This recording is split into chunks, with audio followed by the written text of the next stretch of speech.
Whoo! Look at that bird go. Have you ever wondered how birds can fly? It's actually super amazing science. Birds have special wings shaped just like ramps, flat on the bottom and curved on top.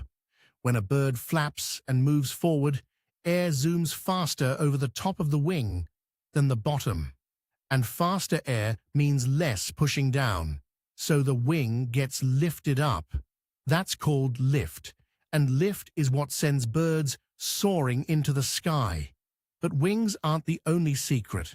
Birds have teeny tiny hollow bones, light as a bubble, so they're not too heavy to take off.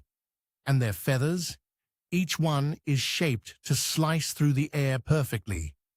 Pip uses her big tail feather to steer left, right, up and down, just like the rudder on an aeroplane. So next time